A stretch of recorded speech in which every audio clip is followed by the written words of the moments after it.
Welcome back, guys. So far in this project we have seen how we can access image data or any kind of data from our project repository and manipulate that with the help of our controller. Now what I want to do in this video is I want to loop, or you can call it iterate, on this div so I could show all the images. Now to do that, first of all, let's go to project repository, and here I want to create a new method. So call it public, and I'll name it a list of projects, and we can just say get all projects, right? And then let's go down, and here we can return simply our project list.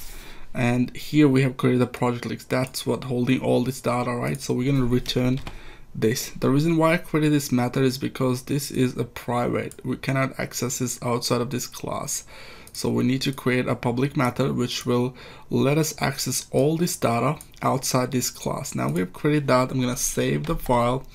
Now what we can do, we go to controller file. So right now we are mapping to our local host by the help of this. So but what I want to do, I want to change this URI to projects. Save it, and we're going to create a new method here for our localhost 8000. So first of all, let's just say public string, and we call it home page. And there's two things I want to do. First of all, let's change this to project page. Okay, projects page, and then we change this to projects as well. So once we click on, we get to this URI, it will show us this project.html instead of just going to the localhost. So now here we want to, let's just create that method, and let's just type return, and we can return it index. Right now here we need to add a model mapping here. So same what we did this one. So this method has model map, so model map, so we can just simply call the model map as well. We need to annotate it with request mapping. So let's just say request mapping, we pass in the value, and this is our main URI, like a home page. Now we have done that, and now the next thing what we need to do here, we're gonna go inside our method, and here I'm going to create an instance of our project repository. So for that we can just call our projects, and then here we're going to, well, we can just name this as actually we need to create a list, my bad, and then we call it projects inside. Okay, so that's the type of the project, and Alt enter to import that should fix that problem. And then we can just name it all projects is equal to, we're gonna go to project repository dot get all projects, right? And here we're getting this issue here. So this is a list of projects. Okay, why are we getting this error? Maybe we need to import that. Let me actually rewrite this list. Now as you can see, we imported list in this control class. Now it should remove the error. Now we got we use this project repository, and we call this get all projects method what we just created. Just let's go and have a look in the project repository. So that's the method we're calling, which will give us all of this data. Let's go back to controller, and then after that we need to put that into a model map. So call this method model map dot put method, and then here the keys, first of all let's just say project, and then the object value is going to be all projects. So this is the object we're calling, right? So this is, well, this part of the code is going to get all the data from our project repository by the help of this method, and then we store that into all projects, right? And then we can just put that into model map. It makes sense, right? now we got that, and here we make sure that we got index page on our localhost. So that's pretty much it we need to do here. Now, how do we iterate through our projects? We're gonna go to index.html file, and let me find where is our image div. So this is the image div, right? So that's where we're gonna loop. So to loop through, we can tag it with th first, and I call a method each is equal to, and then that's going to be projects colon, and then there is $, and then the value of our, so let's just add projects here, and then add quotation. Now let's save the file. Let me explain to you one thing. So we're calling this iteration in Thymeleaf templating engines. We're telling it we wanna iterate on projects what we just created in our controller. So this is the value, that's what we're using, and then we are calling this where is it, and then we're iterating on our projects, right? I'm gonna save the file. Our Tomcat servers is already turned on, so I'm gonna stop that first, and let's just save it again. And now let's just run the application again, and let's see if we are able to retrieve all the images. I'm going to close this browser first, and then let's see if our Tomcat has started. All right, cool. Our Tomcat has started. Now let's open that localhost to 8000, and let's see. Wow, as you can see here, we got all the project images right there. So that means our application is working. So how dynamic is that? We just have to create one div, and we're getting all the data, and I'm going to loop through all of these project. Where is it? Controller file.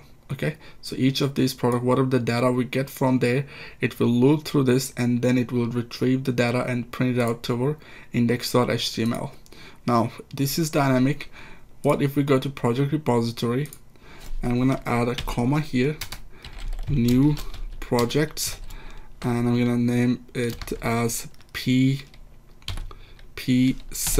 okay, and then call it local date, and let me just say 2013, 06, 12. Okay, oops,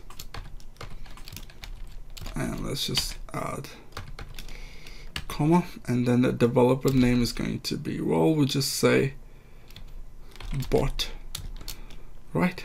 We can manipulate this bot and then local date. I'll in the next couple of videos we'll do that. Now let's save the file, and now as you can see, I have added one repository here, one more object here, right? We did not do any code in index.html. We did not do any code in controller file. We just added another data in our project repository. That means, like, I'm doing this because I want to show you guys. So right now, if you see, we have 6 projects here, right? But what if I save this file and then restart the server and then refresh the page? Well, if it's a dynamic application, it should give us 7 projects now. So if we go to assets here, this is the picture of the 7th project. It should appear there as well. So let's start the server, and let's find out if it works. We go back to index.html. Now the server is starting. Yep, it has been started. So let's refresh the page and pay attention what happens. Refresh the page, and there we go. So we got the 7th project as well. So that means our application is dynamic. And I'm pretty sure that if you have been following along with Spring Boot, and you will be comfortable with building in applications like the web applications, dynamic web applications. Right, so in the next video we will work on, if I click on any of this image, it should open up the new page, and it should give me details about this project, and it should give me some of the, like, the owner name, developer name, and then date it was created. All right, now before you watch the next video, I would highly recommend that try yourself, try to create a project yourself. Now if I do one more thing here, let's just decrease the size of that. As you can see, the projects are decreasing. Now what I want to do when I go decrease the size of my application, I actually want to make sure that my project will stay true at small. So we can do that with the CSS. So here we have this div which has this class. So now I'm gonna add another, that's an access which is taking 4 columns. So on access I want to give it 12 columns, and then we use the call dot, let's just say sm, and then we give 6 columns here, call, and then we are going to type for, let's just say md, and then I'm going to give it 4 columns here. Now let's save the file. I'm going to stop the server and then restart our server. I want to show you how dynamic is the application. Now servers are started. I'm going to just expand the size first, and let's refresh the page. And now pay attention what happens when I just decrease the browser size and we go to access sm small. It'll give us 2 projects in a row, as you can see here. So if we go to small, like a mobile version of the site, like we go small, and there we go, we got 1 project now instead of 2 projects. So if we increase the size, it'll go 2, increase the size, it goes 3. Right, how cool is that? So our application is pretty dynamic. We can add more CSS to add the padding and margin between these project images. And then I want to add, I want to give you a challenge here that you want to add this caption to the images, which will show the developer name and the date it was created. Do that, try it out, and I'm pretty sure you should be fine to do that, right? And in the next video we will cover about creating a new page on clicking. So once I click on this, I want to see this project open with the big image, and then I want to see the details of the project down here, and that should be dynamic as well. So now we can add over, if we want to add any project, I can simply go to the project repository and create a new element or create a new project, and then it will be automatically added to our application. So how cool is that, right? So I'll see you guys in the next one. If you have any question, let me know in the comments below, and make sure guys, please subscribe to our channel. I'm working really hard to make these tutorials for you guys. All right, so I'll see you guys in the next one. Chase.